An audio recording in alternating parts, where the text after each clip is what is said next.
사무엘서, 특히 사무엘서 하고는 제가 지난 시간에 그 다윗기라고도 할 수 있다고 말씀을 드렸는데, 이 사무엘서 바로 다음에 이어지는 책이 바로 열왕기입니다. 열왕기. 그러니까 열왕기는 이 다윗 왕 이후의 이야기를 다루고 있습니다. 사람들이 흔히들 이 구약이 그 읽기가 어렵다고 이야기들을 많이 합니다. 분량도 많고 내용도 길고, 그리고 이제 그 내용이 이제 복잡하다고 그런 말씀들을 많이 하시죠. 그런데 제 생각에는 사실 구약은요, 오히려 신약보다 읽기가 쉽습니다. 왜냐하면 그 신약은 비록 그 분량은 짧지만 이 한 구절 한 구절마다 그 신학적인 의미를 담고 있기 때문에 사실 그 신약을 제대로 읽어내기가 그리 쉽지가 않습니다. 그 반면에 구약은 분량은 길고 이 내용은 복잡해 보일지 몰라도 우리가 그 지도를 볼 때처럼 이 큰 덩어리부터 차근차근 좁혀 들어가면은 그 내용이 의외로 금방 잡힙니다. 구약 중에서도 가장 읽기 어렵다고 이 사람들이 한결같이 말씀하시는 책을 보면은 레위기, 또 오늘 살펴볼 열왕기, 뭐 역대기 이런 책들을 굉장히 읽기 어려워들 하시는 것 같아요.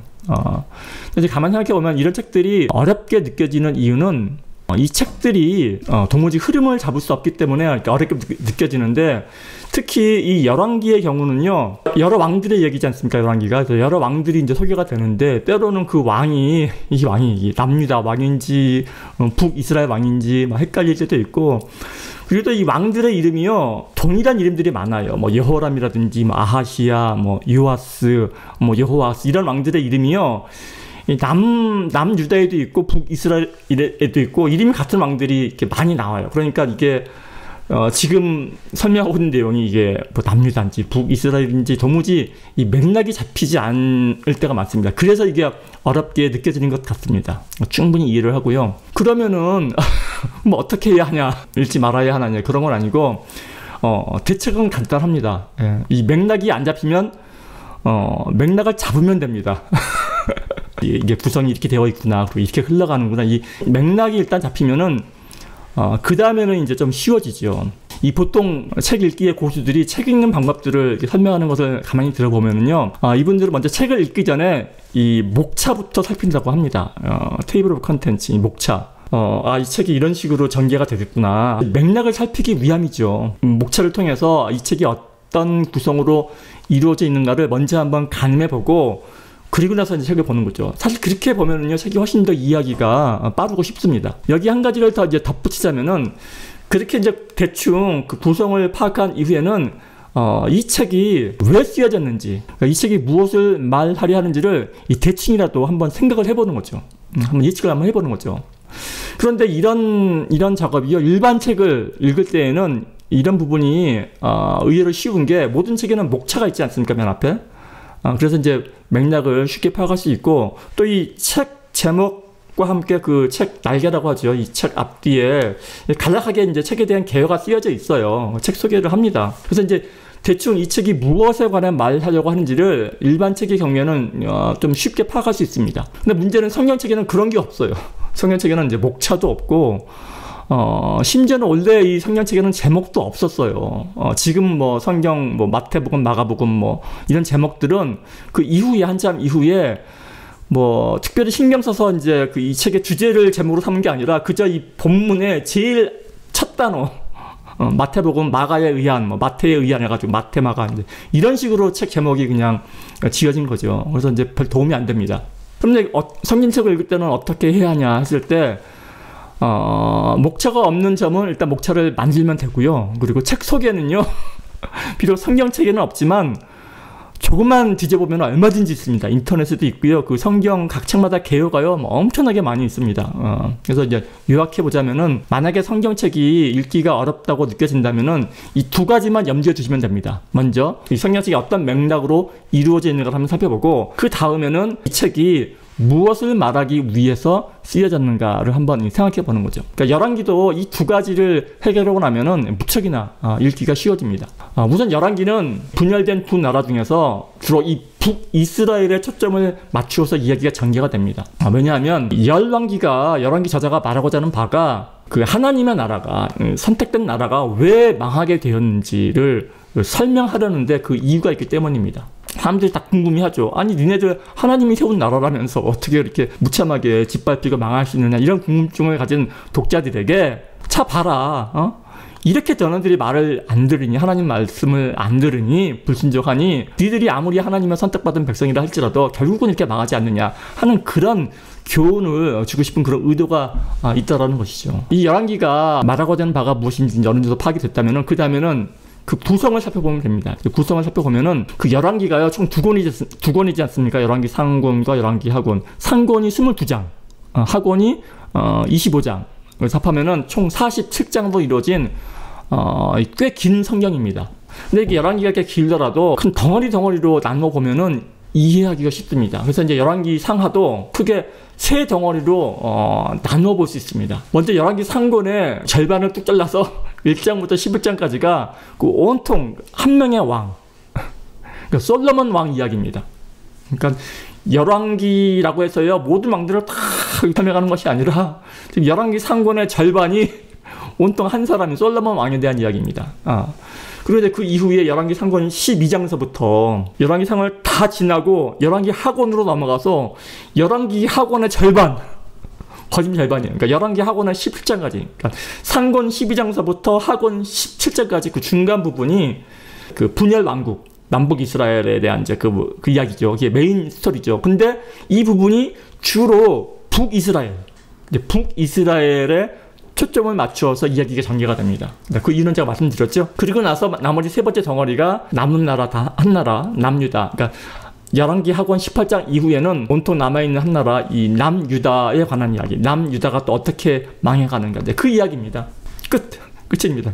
솔로몬 이야기, 분열왕국 이야기, 주로 북이스라엘, 그리고 남아있는 남유다 이야기. 그리고 나서 이제 각 덩어리들을 한번 이제 세밀하게 살펴보는 거죠. 제가 서두에 말씀드리기를 그 열왕기는 그 다윗 왕 이후에 일어난 일들을 다루고 있다고 말씀을 드렸는데, 열왕기 상 1장 1절 첫 구절이 이렇게 시작합니다. 다윗 왕이 나이가 많아서 늙음에 라고 시작을 하죠.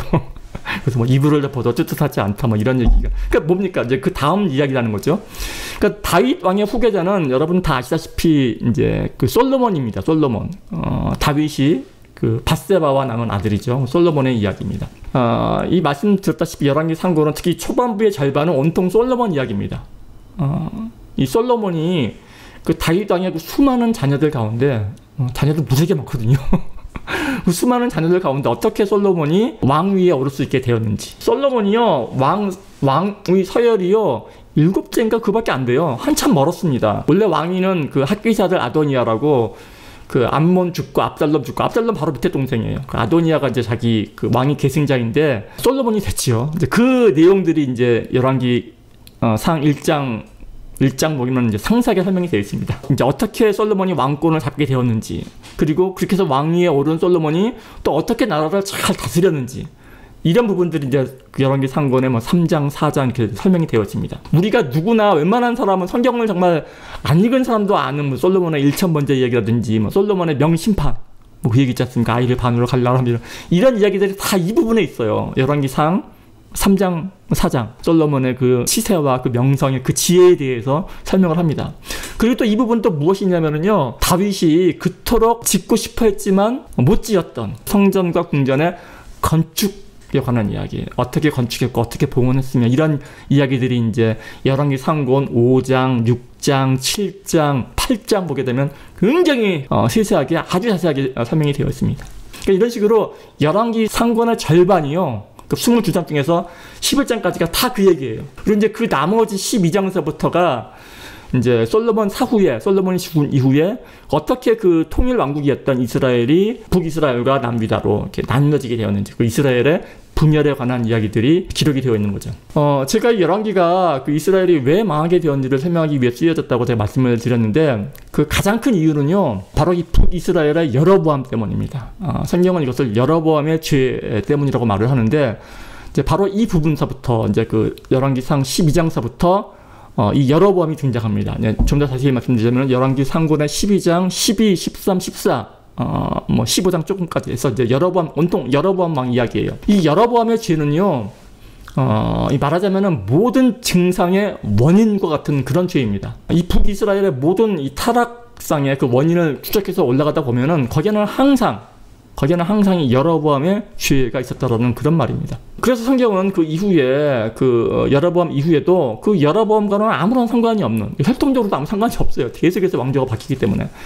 여로보암과는 아무런 상관이 없는 그런 왕들의 잘잘못을 이야기할 때도 항상 성경은 이 여로보암의 길로 들어섰기 때문이라고 그렇게 설명을 하죠. 그러면 도대체 그 여로보암이 저지른 죄가 무엇이길래, 뭐 그리 대단한 죄를 지었길래 하는 그런 생각이 드실 텐데, 아마도 만약에 여로보암이 살아서 그 열왕기 책을 읽어본다면은 아마 굉장히 억울해할 것 같습니다. 아니, 자기가 무슨 그리 대단한 죄를 지었길래 허구없나, 무슨 잘못한 일만 나오면은 무슨 뭐 여로보암의 길이니 여로보암의 죄니 뭐 이런 얘기를 하냐고 굉장히 억울해 했을 것 같습니다. 그도 그럴 것이, 여로보암 이후에 그 북이스라엘의 역사를 보게 되면은요, 진짜 허다하게 정말 못되고 정말 잔인한 왕들이 많이 나오거든요. 거기에 비하면은 이 사람이 뭐 죄를 졌나 할 정도로 상당히 젠틀한 편이었기 때문입니다. 보기에 따라서는 정말 아무것도 아닌 그런 죄처럼 보일 수도 있거든요. 아니, 오히려 그런 상황에 처한 사람이라면은 정말 누구라도 여기 뭐 같이 예비하시는 분들도 마찬가지입니다. 누구라도 그런 상황이라면 행할 수밖에 없었던, 흔히 행할 수 있는 그런 일처럼 보이기 때문입니다. 사실 성경 기록을 살펴보면은 이 여로보암은 무척이나 성실하고, 굉장히 성실하고, 또 꼼꼼하고, 또 철저하고, 이런 사람이었습니다. 굉장히 그러니까 현대 그 사회에서 보게 되면 굉장히 그 인정받는, 칭찬받는 그런 사람이었습니다. 여로보암은 평민 출신이거든요. 귀족도 아니고 평민 출신인데, 그 솔로몬 시절에 국가 사업이죠. 그 솔로몬의 수건 사업이었던 그 성전 짓고 궁전을 지을 때 그 커다란 사업을 할 때 그 국가 사업의 총 책임자로 이 발탁이 된, 그러니까 지금으로 치면 노동부 장관 정도 되겠죠. 발탁이 된 정말 입지전적인 그런 인물입니다. 하지만 솔로몬이 죽고 난 이후에 솔로몬의 아들이 이제 르호보암인데, 굉장히 무능합니다. 르호보암. 이제 저는 사실 맨 처음에 여로보암과 르호보암이 굉장히 헷갈렸어요. 서로 보암 끝나가지고. 근데 르호보암은 솔로몬의 아들이고 여로보암은 신하입니다. 이 여로보암이 르호보암을 반역합니다. 반역해서 자기를 따르던 열지파를 이끌고 북이스라엘의 왕으로 추대가 된 사람입니다. 백성들에 의해서 추대가 된 사람이에요. 그래서 이제 그 남부로 갈라지게 되죠. 그런데 이 여로보암은 왕이 된 이후에도 그리 마음이 편하지 못했던 것 같습니다. 왜냐하면 이 사람은 워낙 그 성격이 철저하고 또 계획적이고 또 이 꼼꼼했던 사람이라 항상 그 앞날을 준비하고 미리 점검하고 이래야지 직성이 풀렸던 그런 사람인데, 여로보암이 생각하기에 곧 다가올 미래가 정말 암울했던 것입니다. 왜냐하면은 이스라엘은 여러분 다 아시다시피 이 신앙 면에서 아주 매우 특별한 민족이었습니다. 이 국가의 성립 자체가요, 그 출애굽 사건, 그러니까 하나님의 기적을 기반에 둔 그러한 민족이기 때문입니다. 이스라엘 백성들에 있어서 이 삶의 중심은 언제나 이 법궤, 하나님의 그 법궤가 모셔져 있는 그 예루살렘 성전이었습니다.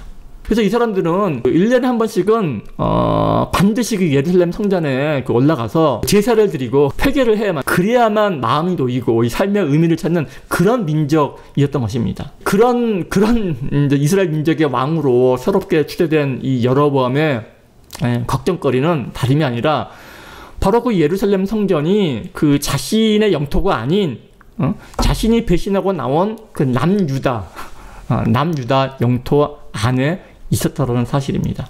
바로 그 위까지가 경계선이었거든요. 예루살렘 바로 위까지. 지금이야 뭐 자기를 따르는 그 북이스라엘 백성들이 그 전에 그 다윗 가문에 대한 그 감정적인 원망 때문에 자기를 이제 왕으로 추대하고 섬기고 있다 할지라도, 감정이란 것은 시간이 지나면 누그러지게 마련이고, 그렇게 감정이 누그러뜨려진 이후에는 반드시 그 예루살렘 성전을 그리워할 것이라고 생각했기 때문입니다. 이제 행여라도 백성들이 나중에 나라가 분열된 것을 후회라도 하게 된다면은 자신의 왕권이 손쉽게 무너지게 될 것이라고 생각하니 도무지 밤잠을 제대로 이룰 수 없었던 것입니다.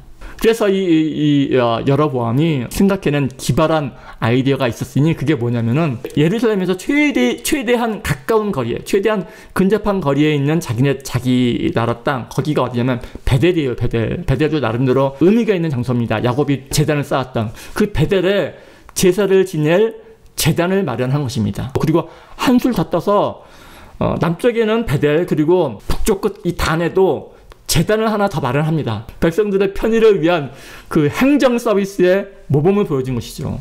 굳이 제사 지내러 예루살렘까지 어렵게 산 넘고 물 건너서 찾아갈 필요 없이 가까운 곳에 제사도 지내고 거기서 지내도 하나님이 기뻐하신다고, 받으신다고 그렇게 이제 신앙 교육을 시키는 거죠. 뭐 이런 거죠. 모아놓고 백성 여러분, 이제부터는 번거롭게 뭐 제사 지내러 멀리 다닐 필요 없습니다. 제가 여러분의 편의를 위해서 남쪽에도 한 군데, 북쪽에도 한 군데, 이 두 군데 이 제사를 지낼 수 있는 제단을 마련해 놓았으니 아무쪼록 가까운데 편리한 데 들리셔가지고 간편하게 제사도 드리시고, 그리고 하나님의 축복도 마음껏 받아가십시오. 뭐 이런 이야기를 한 거죠. 아참, 이참에 제가 훈련받은 제사장들도 많이 제가 준비를 시켜놨으니 그저 몸만 편하게 오셔가지고 마음껏 이 제사 서비스를 마음껏 애용해주세요. 뭐 이런 아이디어를 낸 거죠. 그러니까 여로보암이 한 일이 이 정도 일을 한 거예요. 이것이 바로 그 유명한 그 여로보암의 죄, 여로보암의 죄의 그 전모인 것입니다. 어떻습니까, 여러분? 이게 커다란 죄인가요? 이게 그 이후에 보면은 이제 북이스라엘의 무나햄이라는 왕은요, 임산부의 배를 가르고요, 애를 꺼내서 산채로 불태워서 막 제물로 바치고 막 그래요. 그런 왕들도 세고 썼습니다. 이스라엘 그 역사를 보게 되면 북이스라엘에. 그런 여로보암 이후에 다른 왕들의 죄보다 이 죄가 더 크게 느껴지십니까? 전혀 그런 것 같지 않죠. 그런데 성경은 그렇다고 지금 이야기를 하고 있는 것입니다. 이 말씀이 전하고자 하는 바는 신앙이란 단지 복을 받기 위한 수단이 아니라는 것입니다. 물론 신앙이란 이 하나님을 섬기는 것이고 그 하나님은 우리에게 복을 주시는 분입니다. 그 말은 맞습니다. 하나님께서는 복의 근원입니다. 그리고 우리가 제사를 하는 이유도 이런저런 얘기를 많이 하지만 따지고 보면은 우리가 하나님께 복을 받기 위함이요, 또 그분께 우리의 죄를 용서받기 위함일 것입니다. 그런데 우리가 한 가지 여기서 명심해야 할 것은 하나님을 그저 그러니까 복을 주시는 분, 그러니까 하나님은 복의 근원이다, 하나님을 복을 주시는 분으로 알고 그분을 섬기는 것과 그분을 그저 복을 주기 위해 존재하는 그런 기복신앙의 대상으로만 여기는 것과는 분명히 다를 것입니다.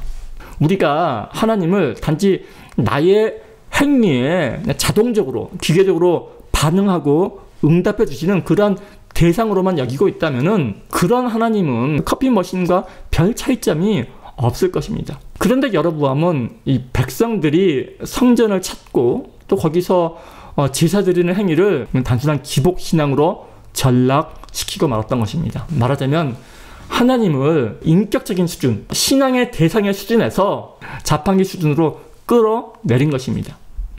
이것이 바로 열왕기서가 성경이 말하고자 하는 이 여로보암의 죄의 실체였던 것입니다.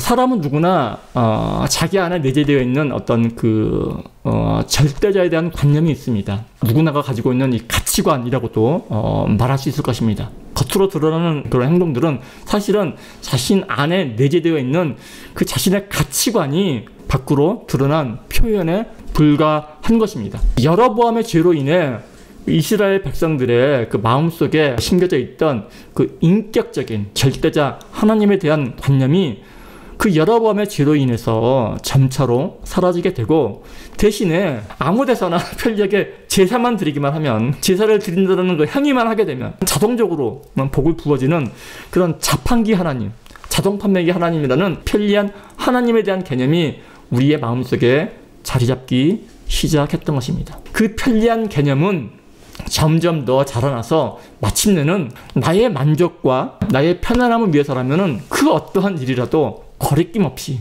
마음껏 행할 수 있는 그런 수준에까지 이르게 되는 것입니다. 이것이 바로 성경이 그토록 강조하는 그 여로보암의 죄, 그 여로보암의 죄가 가지는 무서운 점인 것입니다.